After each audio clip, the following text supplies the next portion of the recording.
Hello, जय हिंद मेरे प्यारे बच्चों। कैसे हो जी आप सभी लोग। वादा करता हूँ कि बहुत ही मस्त, ज़बरदस्त और शानदार होगी। मेरे भाई, आज हम एक बहुत ही महत्वपूर्ण सेशन लेके आ रहे हैं आप लोगों के लिए। तो आप लोग मेरे इस चैनल को सब्सक्राइब कर दीजिए, बेल आइकन प्रेस कर दीजिए, ताकि हर पल का नोटिफिकेशन मेरे प्यारे उन तमाम साथियों, मेरे प्यारे उन रसगुल्लों सभी को आसानी से मिलता रहे। मेरे भाई, मैं आपको बता दूँ कि आज हम जिस टॉपिक पर बात करने वाले हैं ना, वो आपका होने वाला है कक्षा 10th का केमिस्ट्री। क्या बाबू? केमिस्ट्री, कक्षा 10th का केमिस्ट्री समझेंगे, वो भी ट्रिक से। क्या समझेंगे? एलिमेंट्स और तत्वों के नाम समझेंगे। तत्व कौन कौन से होते हैं हमें पढ़ना है। इसमें आधुनिक आवर्त सारणी के बारे में कि कैसे मोसले ने दिया, कैसे मेंडलीफ ने दिया, कैसे ड्राइनर ने दिया, इन सारे लोगों के बारे में हम इस वीडियो में कैप्चर करने वाले हैं। इन तमाम जानकारी हम आपको इस वीडियो में देने वाले हैं। विद्यार्थी जी, ये जो आपका होने वाला है वन शॉट लेक्चर होने वाला है, ठीक है। तो चलिए हम बिन देरी करते हुए अपने उन तमाम सवालों पे चलते हैं जो बिहार बोर्ड के द्वारा आपके एग्जामों में पूछे जाते हैं। ठीक है विद्यार्थी जी, चलिए फर्स्ट सबसे पहले हम जानेंगे तत्वों का आवर्त वर्गीकरण। विद्यार्थी जी, तत्वों का आवर्त वर्गीकरण अर्थात periodic qualifications of elements. Periodic qualifications of elements के बारे में मैं आपको बता दूं कि सबसे पहले एक वैज्ञानिक थे डॉवेराइनर। कौन विद्यार्थी जी? डॉवेराइनर, जिन्होंने त्रिक नियम दिया।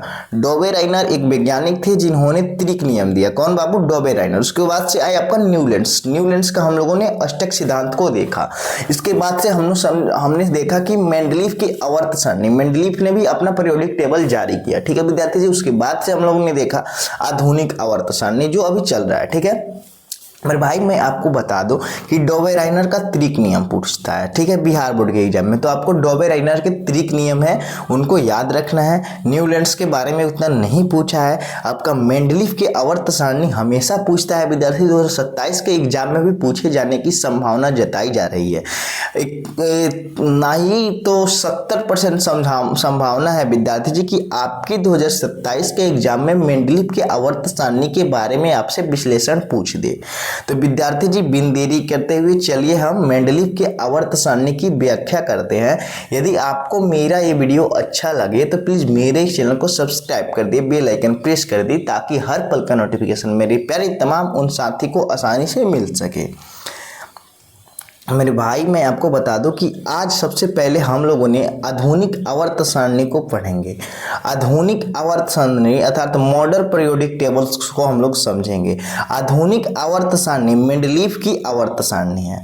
आधुनिक आवर्त सारणी जो है वो मेंडलीफ की आवर्त सारणी 63वें तत्व की तुलना में अत्यंत व्यापक है। मेंडलीफ की जो आवर्त सारणी है वो 63वें तत्व की तुलना में अत्यंत व्यापक और तार्किक और सरलीकृत है। विद्यार्थी जी, जो आधुनिक आवर्त सारणी है वो मेंडलीफ के आवर्त सारणी से बहुत ही तो व्यापक और तार्किक और सरलीकृत है, अर्थात कंप्रेसिव, लॉजिकल और सिंप्लीफाइड है। ठीक है विद्यार्थी जी, जिनमें 118 तत्वों को वर्गीकृत किया गया। आधुनिक आवर्त सारणी में 118 तत्वों को वर्गीकृत किया गया है। इसलिए इसे आवर्त सारणी के दीर्घ स्वरूप कहा जाता है। इसे लॉन्ग फॉर्म कहा जाता है। किसे? आधुनिक आवर्त सारणी को लॉन्ग फॉर्म कहा जाता है, दीर्घ स्वरूप कहा जाता है। ये आपके एग्जाम में नहीं पूछे जाते हैं। विद्यार्थी जी, आपसे पूछा जाता है कि आधुनिक आवर्त सारणी के जनक हेनरी मोसले हैं। मोसले ने तत्वों को उनके परमाणु क्रमांक के आधार पर सजाया। आधुनिक आवर्त सारणी के जनक आपसे पूछा जाता है ऑब्जेक्टिव में बिहार बोर्ड के।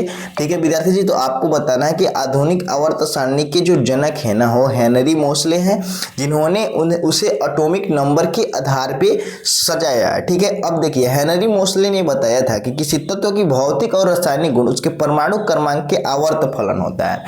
विद्यार्थी जी, हेनरी मोसले ने बताया था कि किसी तत्व के भौतिक और रासायनिक गुणधर्म उसके परमाणु क्रमांक के आवर्त फलन होता है, अर्थात the physical and chemical properties of an elements are periodic functions of its atomic number. The physical and chemical properties of an elements are periodic functions and its atomic number.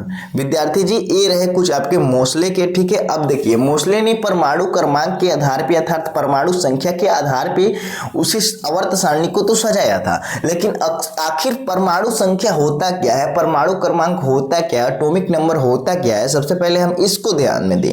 मेरे भाई, मैं आपको बता दूं कि परमाणु परमाणु संख्या, परमाणु क्रमांक के खोजकर्ता जो थे ना, वो आपके मोस्ले ने किया था। अब देखिए आपसे पूछेगा कि परमाणु संख्या की खोज किसने किया, तो परमाणु संख्या का खोजकर्ता जो थे ना विद्यार्थी जी, वो मोस्ले ने थे।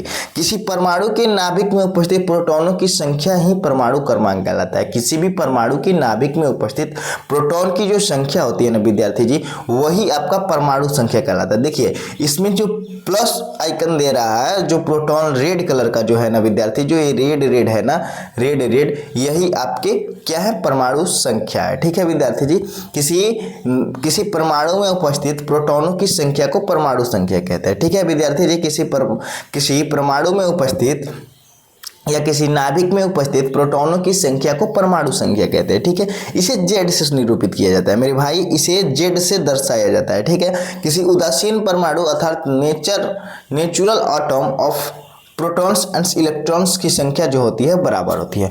उदासीन परमाणु जितने भी होते हैं ना, उसमें प्रोटॉन और इलेक्ट्रॉन की जो संख्या है विद्यार्थी जी, वो बराबर होती है। परमाणु क्रमांक को जेड से सूचित किया जाता है। प्रोटॉन बराबर होता है इलेक्ट्रॉन के, अर्थात ये उदासीन हो जाते हैं। ठीक है विद्यार्थी जी, अगला देखिए क्या कह रहे हैं, भले ही परमाणु में इलेक्ट्रॉन की संख्या प्रोटॉन की संख्या के बराबर होती है, किंतु इलेक्ट्रॉन की संख्या को परमाणु क्रमांक नहीं कहते हैं, क्योंकि इलेक्ट्रॉन घटता बढ़ता रहता है। विद्यार्थी जी, भले ही प्रोटॉन और इलेक्ट्रॉन की संख्या बराबर होती है, बल्कि इलेक्ट्रॉन की संख्या को हम परमाणु संख्या क्यों नहीं कह सकते हैं, क्योंकि ये घटता और बढ़ता रहता है। ठीक है, आइए हम सबसे पहले कुछ नाभिक को देखते हैं, उसमें कैसे क्या चक्कर लगाते हैं, क्या स्थिर रहते हैं, इन सारे को हम लोग देखने वाले हैं। मेरे भाई आपको दिख रहा है कक्ष, ठीक है, इसमें इलेक्ट्रॉन चक्कर लगा रहा है। ठीक है, जो ये है ना, ये आपका इलेक्ट्रॉन है, ये जो रेड वाला है आपका प्रोटॉन है, जो व्हाइट वाला है आपका न्यूट्रॉन है। देखिए अब इसमें नाभिक में उपस्थित जो रेड वाला है अर्थात प्रोटॉनों की संख्या को परमाणु संख्या कहते हैं। नाभिक में उपस्थित प्रोटॉनों और न्यूट्रॉनों की संख्या को द्रव्यमान संख्या कहते हैं, और जो इलेक्ट्रॉन होता है वो अपने वृत्ताकार पथ पे चक्कर लगाता रहता है। ठीक है विद्यार्थी जी, अब आइए हम लोग द्रव्यमान संख्या के बारे में भी पढ़ लेते हैं। विद्यार्थी जी मैं आपको बता दूं द्रव्यमान संख्या के बारे में कि किसी परमाणु के नाभिक में उपस्थित प्रोटॉनों और न्यूट्रॉनों की संख्या के योग को उस परमाणु के परमाणु द्रव्यमान कहा जाता है। इसे ए से सूचित किया जाता है। विद्यार्थी जी मैंने आपको बताया कि नाभिक में उपस्थित प्रोटॉन और न्यूट्रॉन अर्थात प्लस वाले आइकन और ये जो ऋण उदासीन आइकन है ना, अर्थात प्रोटॉन और न्यूट्रॉन की जो संख्या है ना विद्यार्थी जी, इसे ही आपका द्रव्यमान संख्या कहा जाता है। ठीक है, आइए अब हम समझने वाले हैं कि परमाणु द्रव्यमान क्या होता है। परमाणु द्रव्यमान बराबर होता है आपके प्रोटॉन की संख्या प्लस न्यूट्रॉन की संख्या। ठीक है, परमाणु द्रव्यमान बराबर होता है परमाणु प्रोटॉन की संख्या और न्यूट्रॉन की संख्या, अर्थात परमाणु संख्या प्लस न्यूट्रॉनों की संख्या। ठीक है विद्यार्थी जी, अब ये कक्षा में इलेक्ट्रॉनों की संख्या 2n² के अनुसार भरी जाती है। कक्षा में जितने भी इलेक्ट्रॉन भरे जाते हैं ना, उसमें आपके KLMNO ऐसे करके कक्षा होते हैं। ठीक है, इसमें कैसे कैसे हम इलेक्ट्रॉन भरेंगे इसको मैं आपको बताता हूं। विद्यार्थी जी मैं आपको बता दूं कि 2n² करके भरा जाता है। देखिए आपको K कक्षा था तो पहली कक्षा में यदि भरना हो ना तो 2n² करना है, n की जगह 1 रखना है अर्थात पहली कक्षा रखना है। तो 2 × 1 का स्क्वायर 1 होता है और 2 में 1 से मल्टीप्लाई करेंगे 2 आएगा। ठीक है विद्यार्थी जी, L कक्षा दूसरी कक्षा होती है 2n², 2 अर्थात 2 का स्क्वायर करेंगे तो 4 होगा, 4 से 2 में जब मल्टीप्लाई करेंगे तो 8 होगा। इसी प्रकार आपके रखते जाना है कक्षों की संख्या और आपको निकालते जाना है। ठीक है, आपका ये आता कैसे है 2 8 2 8 8 18 18 32 32। ठीक है विद्यार्थी जी, ठीक इसी प्रकार आपके आएंगे। ठीक है, चलिए आगे बढ़ते हैं। आगे हम देखने हैं आधुनिक आवर्त सारणी में आवर्तों की संख्या कितनी होती है। मेरे भाई मैं आपको बता दूं कि मॉडर्न पीरियोडिक टेबल में जो आवर्त होते हैं ना आपके 7 होते हैं। आवर्त की संख्या जो होती है 7 होती है। ठीक है, तो देखिए पहले आवर्त में 2 तत्व होते हैं। जो पहला आवर्त होता है विद्यार्थी जी उसमें 2 तत्व होते हैं, जैसे कैसे आपको बताएं, हाइड्रोजन हीलियम। ठीक है विद्यार्थी जी, देखिए दूसरे आवर्त जो होते हैं उसमें 8 तत्व होते हैं। इसको देखिए hydrogen helium lithium beryllium boron carbon nitrogen oxygen fluorine sodium. देखिए तीसरे जो आवर्त होते हैं उसमें भी 8 ही तत्व होते हैं, hydrogen helium lithium beryllium boron carbon nitrogen oxygen, ठीक है, फ्लोरीन नियॉन। अब देखिए आपको sodium magnesium aluminium silicon phosphorus sulphur chlorine argon. ठीक है विद्यार्थी जी, ये रहे। ठीक है, अब देखिए अगला भी आपका होगा जो ना उसमें भी 4 नंबर जो आवर्त होंगे उसमें 18 तत्व होंगे, 5 नंबर आवर्त में 18 तत्व होंगे, 6 नंबर आवर्त में 32 33 और 7 नंबर अभी अपूर्ण है, बल्कि इसमें भी 32 माना जाता है, क्योंकि 2 8 8 18 18 और 32 32 होता है। ठीक है विद्यार्थी जी, अब चलिए हम लोग आगे चलते हैं और आगे देखने वाले हैं। ठीक है, आगे आधुनिक आवर्त सारणी में आवर्त सारणी को 4 ब्लॉकों में बांटा गया है। 4 ब्लॉक कौन कौन से हैं इस पे हम लोग विचार करें। विद्यार्थी जी देखिए, ये जो है ना फर्स्ट और दूसरा जो उदग्र स्तंभ है ना, वो आपके एस ब्लॉक में आएंगे। 3 से लेके और 12 तक जो है ना वो डी ब्लॉक में आएंगे, और 13 से लेके 18 तक जो है ना आपके पी ब्लॉक में आएंगे। नीचे जो एक्टिनॉइड और लेंथेनॉइड श्रेणी होता है विद्यार्थी, जो आपके एफ ब्लॉक में आएंगे। ठीक है, चलिए हमने देखा कि आवर्त सारणी की 4 ब्लॉक में बांटा गया है। कौन कौन? S D P F, S P D F होता है विद्यार्थी जी। ये जो आपका है वो आपका SPDF होता है। ठीक है, तो ये यहाँ पे रहेगा, ये यहाँ पे रहेगा। ठीक है, अब चलिए हम लोग आगे देखते हैं। मेरे भाई मैं आपको आगे ले चलूं तो आगे मैं आपको एस ब्लॉक तत्वों के बारे में बताऊं कि एस ब्लॉक के तत्व क्या होते हैं। एस ब्लॉक के तत्व, एस ब्लॉक के तत्व उस तत्व को कहा जाता है जो एस उपकक्षा में पाया जाता है। ठीक है, अब चलिए एस उपकक्षा के बारे में हम आपको बताते हैं। देखिए यहाँ पे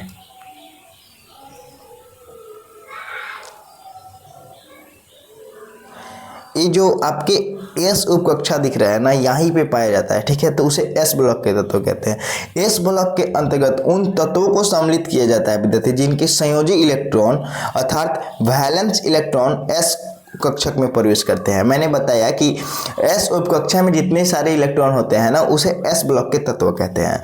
इनके अंतर्गत आवर्त सारणी के वर्ग 1 और वर्ग 2, मैंने आपको दिखाया कि यहाँ पे वर्ग 1 और वर्ग 2 जो है ना, ये आपके एस ब्लॉक के तत्व हैं। ठीक है विद्यार्थी जी, आइए आगे देखते हैं हम आगे क्या बोल रहा है कि वर्ग 1 और वर्ग 2, ग्रुप 1 और ग्रुप 2 के सभी तत्वों जैसे हीलियम को सम्मिलित किया जाता है। एस ब्लॉक के तत्व आमतौर पे धातु होती है। देखिए ये सामने आपको स्क्रीन पे जो दिख रहा है ना विद्यार्थी जी, एस ब्लॉक के तत्व है, ये आमतौर पे आपका धातु हो जाएगा। ठीक है, ये भी आप कह सकते हैं। ठीक है, जिसमें हीलियम भी शामिल होता है। ठीक है विद्यार्थी जी, अगला देखिए, अगला क्या आपसे पूछ रहा है। अगला पूछा है पी ब्लॉक के तत्व। पी ब्लॉक के तत्व मेरे भाई मैं आपको बता दूं कि पी ब्लॉक के अंतर्गत उन तत्वों को सम्मिलित किया जाता है जिनके संयोजी इलेक्ट्रॉन पी उपकक्षक में प्रवेश करते हैं। इसके अंतर्गत आवर्त सारणी के वर्ग 13 से 18 तक के सभी तत्व हीलियम को छोड़कर सम्मिलित होते हैं। ठीक है, देखिए ये आपके पी ब्लॉक के तत्व हैं विद्यार्थी जी। ये जो आपके सामने स्क्रीन पे दिख रहा है ना, ये पी ब्लॉक के तत्व होता है। पी ब्लॉक के अंतर्गत धातु, अधातु, उपधातु सभी प्रकार के तत्व सम्मिलित होते हैं।